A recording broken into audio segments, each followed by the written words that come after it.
দুনিয়া এখনো ছাড়ে নাই, কবর এখনো মনে পড়ে না, আখিরাত এখনো। আল্লাহকুমুত তাকাসুর হাত্তা যুরতুমুল মাকাবির। আল্লাহ বলে, বান্দা আয় হায়, দুনিয়া তো তোমারে ডুবাইয়া ফেল, আখিরাত তো তোমারে ভুলাইয়া দিল, এরই মাঝে তো তুমি একদিন কবরেই পৌঁছে গেল। হাত্তা যুরতুমুল মাকাবির। এই দুনিয়ায় ডুবে থাকতে থাকতে এখনো সোফা বানাইয়া শেষ হয়েছে না, তুমি কবরে। এখনো দোতলার ছাদ ডালাই হয় নাই, তুমি তো কবরে। জিন্দিগির কত স্বপ্ন, কত পরিকল্পনা রাইখাই তো তুমি কবরে চলে গেলা। অথচ দুনিয়াও শেষ করতে পারলা না, আখিরাতও গুছাইতে পারলা না। কি হলো বলেন? একটা লোক বলেন আপনাদের দুনিয়া সাজা গুছাইয়া গেছে কি? আপনি এখন গিয়ে খবর নেন, ঘরে যান, মহিলারা বলবে পেঁয়াজ নাই, রসুন নাই, আদা নাই, চিটকারি ভাঙ্গা, বাথরুমের প্লাস্টিক দরজাটা ভাঙ্গা গেছে।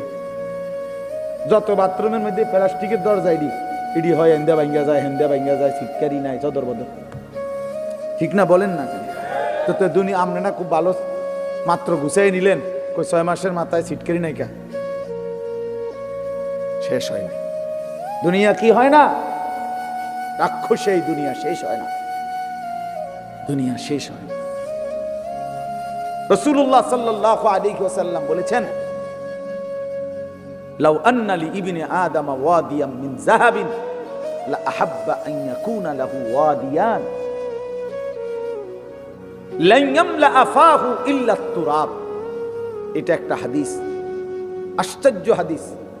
নবী সাল্লাল্লাহু আলাইহি ওয়াসাল্লাম বলেন, শোনো, বনি আদমকে, আদম সন্তানকে যদি একটি পাহাড় স্বর্ণ দেওয়া হয়, লা আহাব্বা আন ইয়াকুনা লাহু ওয়াদিয়ান, সে অবশ্যই চাইবে তাকে 2টি পাহাড় স্বর্ণ দেওয়া হোক।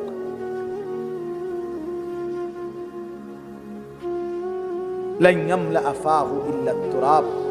এরপরে নবীজি বলেন, কসম উম্মত শোনো, বনি আদমের মুখ ভরবে না ইল্লা তুরাব, কবরের মাটি ঢালা পর্যন্ত।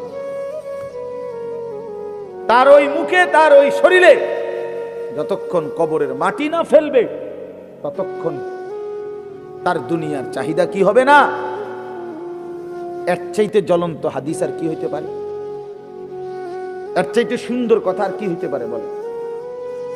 আরো সুন্দর কথা শুনেন। রাসূলুল্লাহ সাল্লাল্লাহু আলাইহি ওয়াসাল্লামের একজন বিখ্যাত সাহাবী হযরত উবাই ইবনে কাব রাদিয়াল্লাহু তাআলা আনহু, সাইয়্যিদুল কুররা, সাহাবীদের মধ্যে সবচেয়ে সুন্দর কোরআন পড়তেন যিনি, ওনার নাম হলো উবাই ইবনে কাব রাদিয়াল্লাহু তাআলা আনহু। এই সাহাবী বলেন, এই হাদিস এটা নবীজি আমাদের কাছে এত হাজারবার বলছে, এতবার।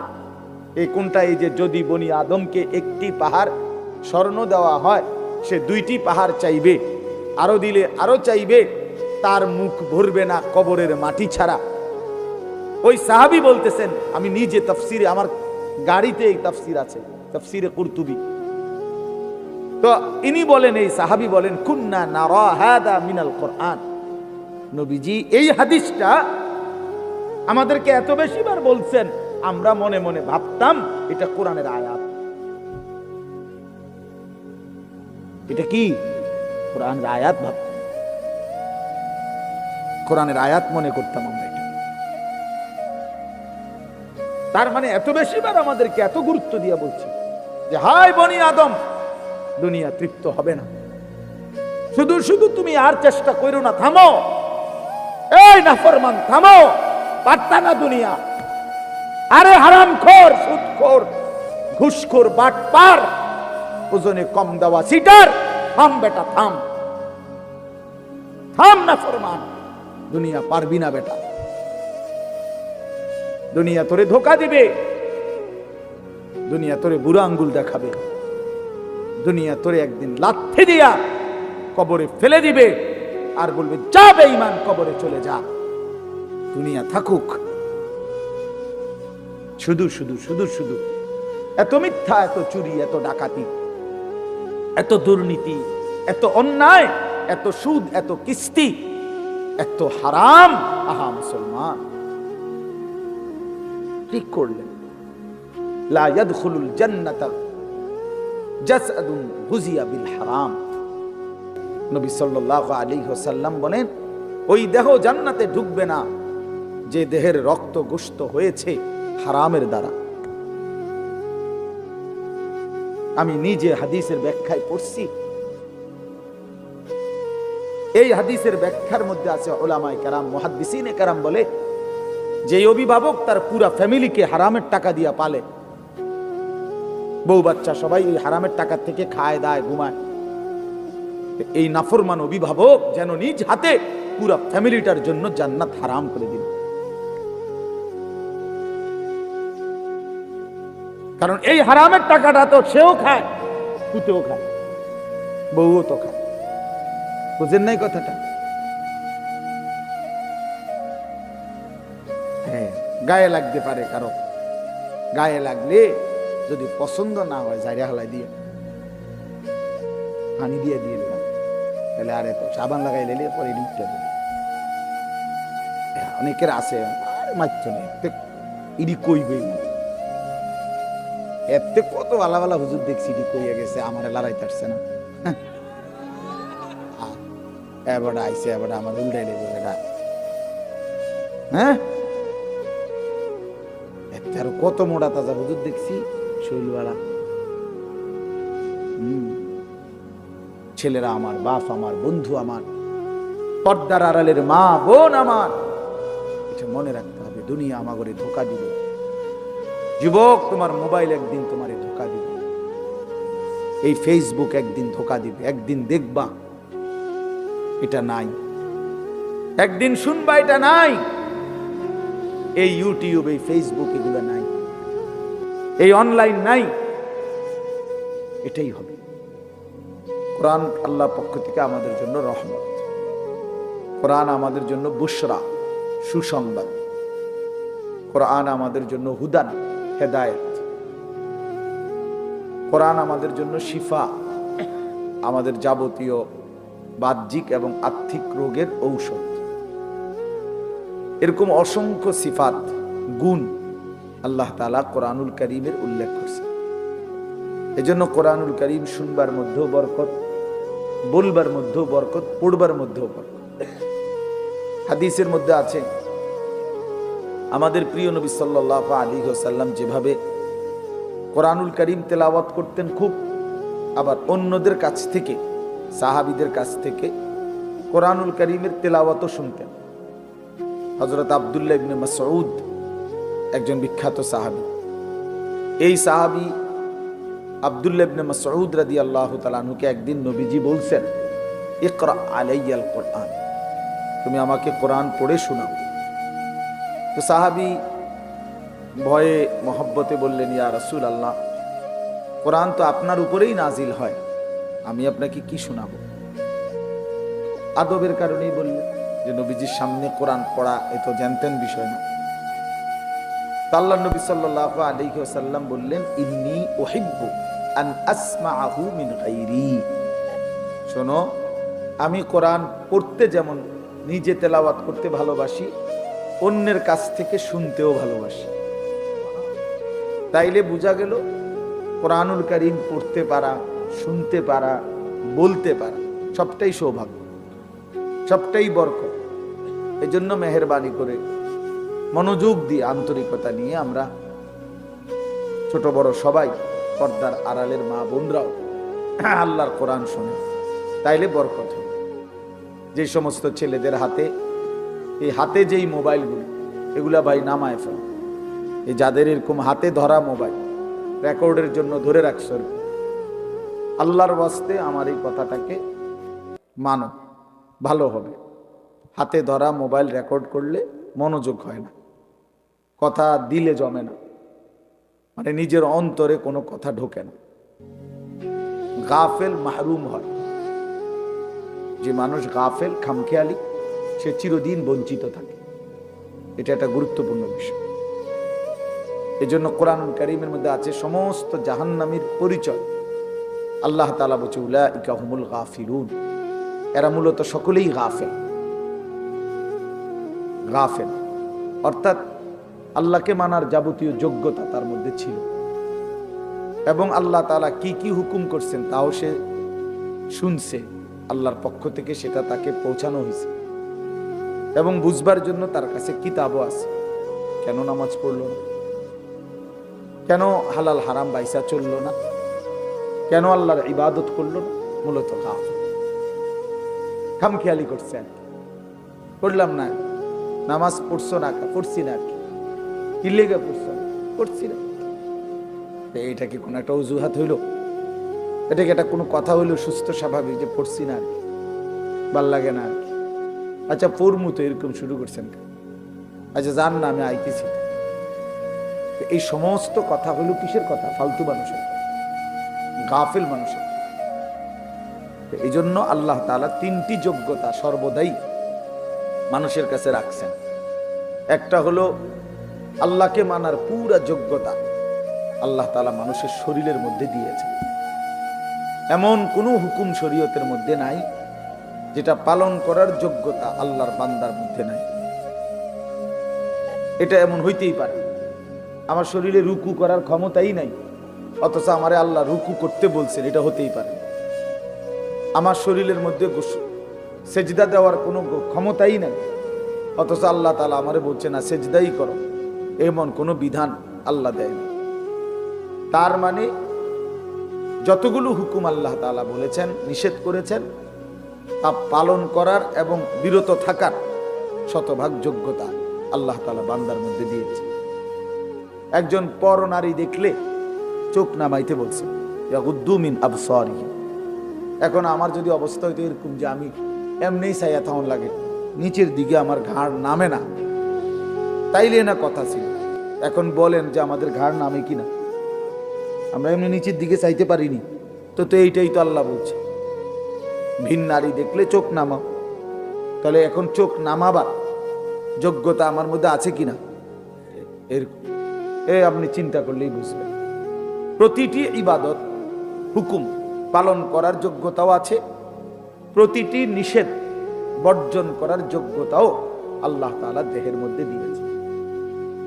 যদি এমন না হতো তো সেটা জুলুম হইতো, যে আমার শরীরে সক্ষমতা নাই, আপনি আমার এরপরও বিধান দিলেন, পালন করতে বললেন, সেটা তো অন্যায়। আর আল্লাহ তাআলা অন্যায় করেন, করতেই পারেন। ইন্নাল্লাহা লা ইয়াযলিমু মিসকালা যাররা, কোরআন শরীফ আছে, নিশ্চয়ই আল্লাহ তাআলা এক বিন্দু জুলুম করেন না। এই জন্য বাপ জওয়ান বলেন, বুড়ো বলেন, আল্লাহকে মানার, শরীয়তকে মানার, দ্বীন মানার পুরা যোগ্যতা আমাদের প্রত্যেকের মধ্যে আছে। অনেক বয়স্ক লোকের বদভ্যাস, আখিরাতের কোনো কথা বললে, ওযু নামাজ সুন্দর করার কথা বললে, সূরা কেরাত, দোয়া কালাম শিখবার কথা বললে, না আমার আর এই বয়স নেই, এক কথায় ফতুয়া দিয়ে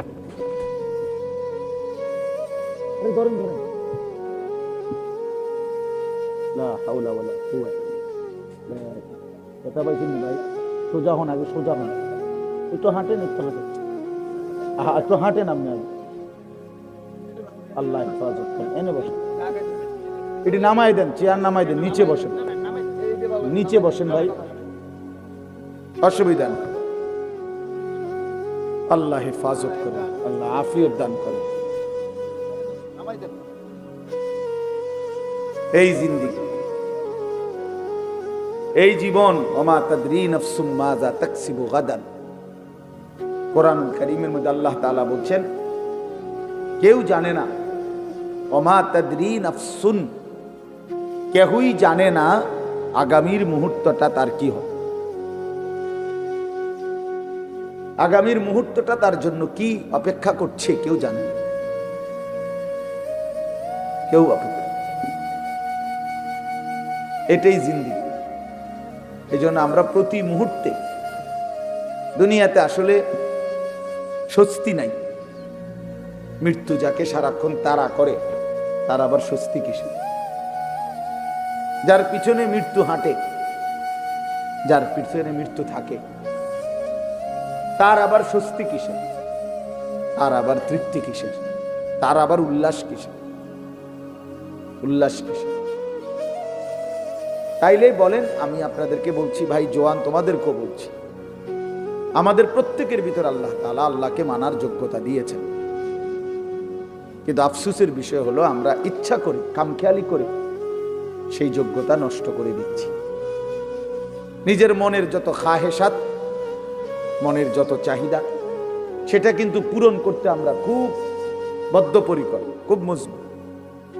মিথ্যা আমি বলবই, চুরি আমি করবই,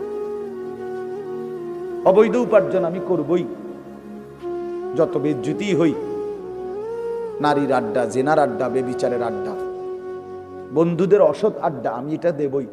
আমার সম্মান থাকুক বা না থাকুক, আমার বাবার ইজ্জত থাকুক বা না থাকুক, আমার বংশের ইজ্জত থাকুক বা না থাকুক, আমার আখেরাত পরকাল নষ্ট হলে হোক। তাইলে গুনাহের ব্যাপারে মানুষ খুব নিষ্ঠাবান, মিথ্যা খুব যত্ন নিয়ে করে, আল্লাহর নাফরমানি করে খুব যত্ন নিয়ে, কিন্তু আল্লাহর ইবাদত করে না, মোটেই যত্ন নেই। সুদের 1 টাকাও কম নেয় না, সুদের সিরা টাকাও লয় না। তাইলে বোঝা গেল হারাম করে খুব যত্ন নিয়ে, কিন্তু ইবাদত করে খামখেয়ালি করে, খামখেয়ালি করে। হ্যাঁ, 40 বছর ধরে নামাজ পড়ে এখনো 10টা সূরা শুদ্ধ করে নাই। কি পরিমাণ অপদার্থ মানুষ! অথচ মালিকের এই দুনিয়া কি পরিমাণ ভোগ করল।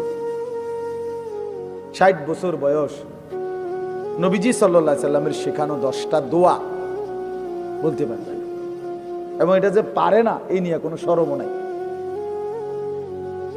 অথচ লজ্জা থাকা উচিত, শরম থাকা উচিত ছিল যে আমি কি মুসলমান হলাম, আমি কোন নবীকে ভালোবাসি যে নবীর শেখানো আমি 10টা দোয়াও বলতে পারি না। এটা কিসের ভালোবাসা বলেন?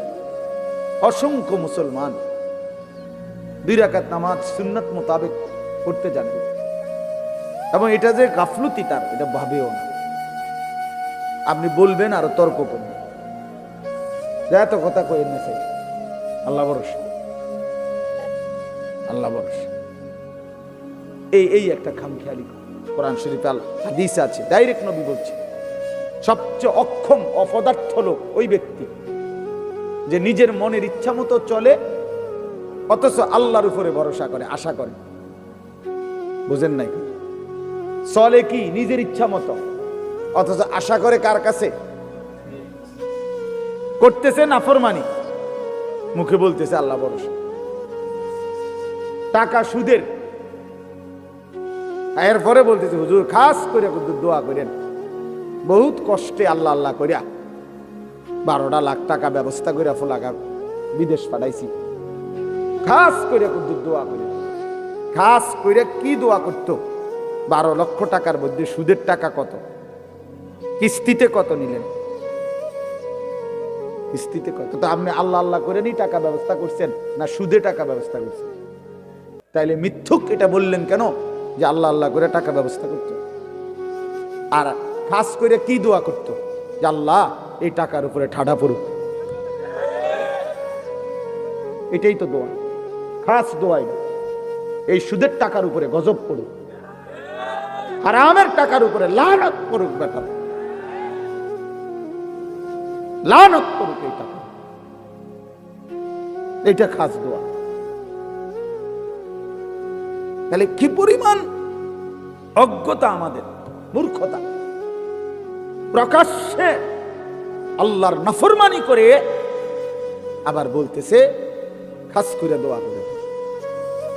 এইটাই নবীজি বলছে, ওয়াল আজিজু মান আতবাআ নাফসাহু হাওয়াহা। সবচেয়ে অক্ষম, অপদার্থ, ব্যর্থ ওই ব্যক্তি যে তার মনের ইচ্ছা মতো চলে, ও তামান্না আলাল্লাহ, অথচ আল্লাহর কাছে আশা করে। 30 বছর ধরে মিথ্যা বলে, ওজনে কম দেয়, কাস্টমারকে ঠকায়। হুজুর দেখলে কয় খাস করে দোয়া করে। কি খাস দোয়া করতো? তোর উপরে যেন গজব পড়ে, এটা দোয়া করতো? তাহলে কি কি নাহলে খাস দোয়াটা কি? আল্লাহ তার মিশা কথার মধ্যে আরো বাড়াই দেন নাকি? তার বাটফারির মধ্যে আরো বাড়াই দেন, এটা নিয়ে করতো? এই কথা বললে হুজুরের ইমান থাকবে নি? কোনো মৌলবী সব যদি কথা বলে তো ব্যাটার ইমান থাকবে নি? হারামের উপরে দোয়া করা যায়নি, হারামের উপরে দোয়া করা যায় না তো বাপ। এই জন্য আপনারা জানেন না, কইতা মনে হন শুধু এদুর বলে রায়, আমরা কিন্তু দোয়া বুঝ করেই করি। আমরা তো বেকুব ঠাওরাইয়েন না, যেটা বলা আর হেটা হেমনি কি কই, নিজেরে বাঁচাই এই কই, নিজেরে সেভ করে এই বলি। কতজনে যে কত দোয়া চায় এইভাবে কই, অনেক সময় আমরা এইভাবে লাইন করে এই যাতে করে নিজের আখেরাত বরবাদ না হয়, নিজের বরবাদ আখেরাত বরবাদ না। এই জন্য বাপ রাগ হয়েন না, বয়স্ক অনেক বাবাও আছেন, আপনাদেরকেও বলি, দিন না মানার কারণ কি, আল্লাহকে না মানার কারণ কি, রাসূলুল্লাহ সাল্লাল্লাহু আলাইহি ওয়াসাল্লামের সুন্নাত না বুঝার কারণ কি? শুধুই গাফলত, শুধুই কি বলেন না গাফলত। আমি দেখছি কিছুদিন আগে আমার দেশের বাড়িতে আমাদের বাড়িওয়ালাদের জমির দলিল দিছি, আমরা 5 ভাই 3, বাড়িওয়ালা মুরব্বী যে 2-3 জন ছিল, মনে 50 বার কইছে বালা কইরা চাও, বালা কইরা সব দি সই লইছি নি, ওই কোন আচ্ছা সই দি এমনি যে সই দেয় না ভালো করে, বুড়া মানুষ হাঁটতে না, মনে 50 বার কইছে চেক দাও, দলিল দলিল চেক করো, ইয়ার লগে মিলছি নি, দাগে নম্বরে কতি আনে কি আমনে না বলে কিচ্ছু বুঝেন না? হ্যাঁ, আমনে না বলে বুঝেন না? আপনার আখিরাতের কথা বললেন না, হুজুর কথা কইছেন ভালোই, কথা ঠিকই, কিন্তু ওনার এই বয়স নাই, আছে শুধু বিড়ি খানার বয়স, বিড়ি খানার বয়সটা শুধু রয়ে গেছে, আর অন্য বয়স নাই। সাদওয়ানে গপ মারনের বয়সটা আর রয়ে গেছে, অন্য বয়স। এখনো রঙিন টেলিভিশনের মধ্যে নাচ গান দেখার সময় হায়াত বয়স এখনো আছে, শুধু আল্লাহর ইবাদত করার, কোরআনুল করিম শুদ্ধ করার, ওযু নামাজ গোসল হালাল হারাম মেনে চলার সময় আজও হয় না। দাঁড়াইছেন, এই জন্য নওজোয়ান ভাই তোমরাও কষ্ট করে যে যেমনি সম্ভব হয়, যতটুকু সম্ভব হয় মনোযোগ দিয়ে বসা, কেউ কাউকে কিছু বললেন না, তাইলে দেখবেন চুপ হয়ে যাবে, সবাই সবার মতো করেই জায়গা করে নিবে, যার যে সুবিধা মতো বসে নিবে। আল্লাহ তাআলা আমাদেরকে তৌফিক দান করে। আলহামদুলিল্লাহ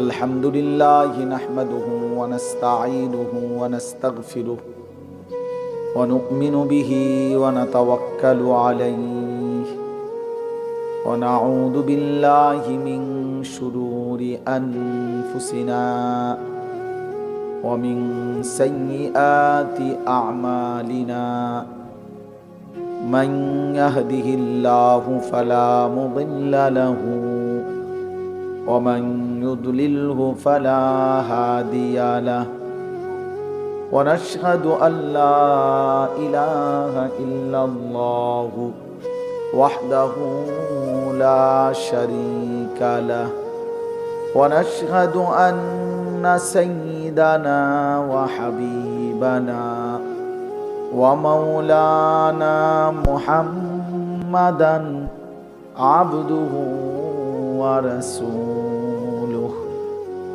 আম্মা বা'দ فأعوذ بالله من الشيطان الرجيم بسم الله الرحمن الرحيم إذا زلزلت الأرض زلزالها وأخرجت الأرض أثقالها وقال الإنسان ما لها يومئذ تحدث أخبارها بأن ربك أوحى لها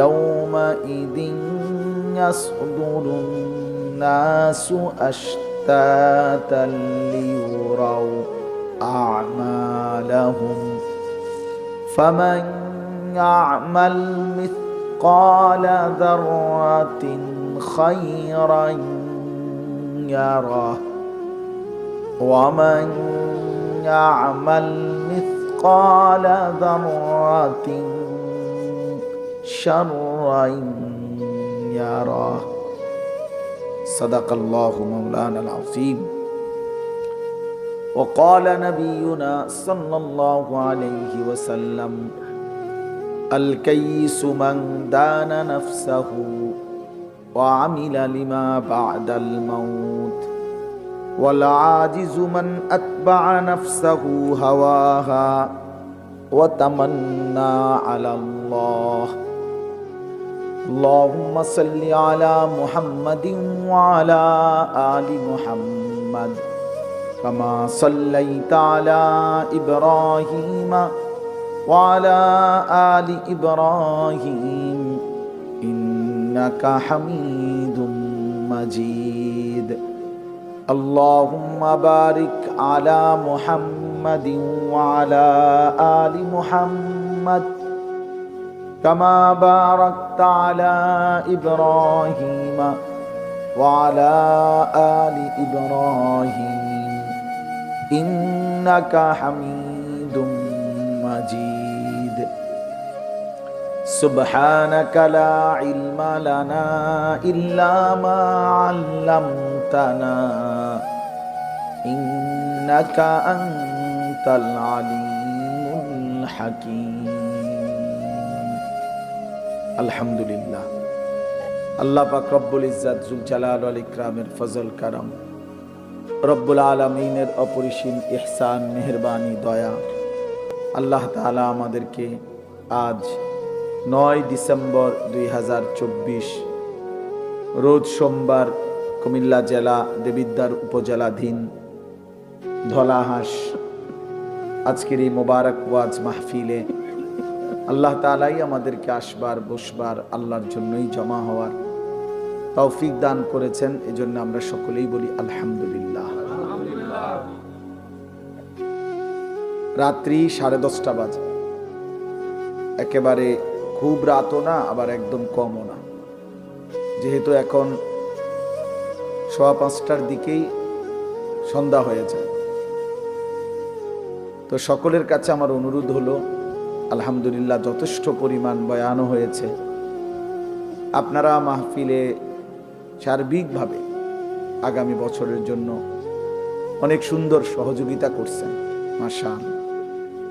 তো আপনাদের কাছে আমার অনুরোধ, এই শেষ বেলায় সবাই মিলে, নওজোয়ান ভাই তোমরাও, বয়স্ক বাবা চাচা আপনারাও একটু সময় কোরআনুল কারীমের একটা ছোট্ট সূরা আমি আপনাদের সামনে পড়ছি, সবাই মিলে মনোযোগ দিয়ে আন্তরিকতা নিয়ে এই ছোট্ট সূরাটা আমরা একটু শুনি, এতে আমাদের সবার বরকত হবে।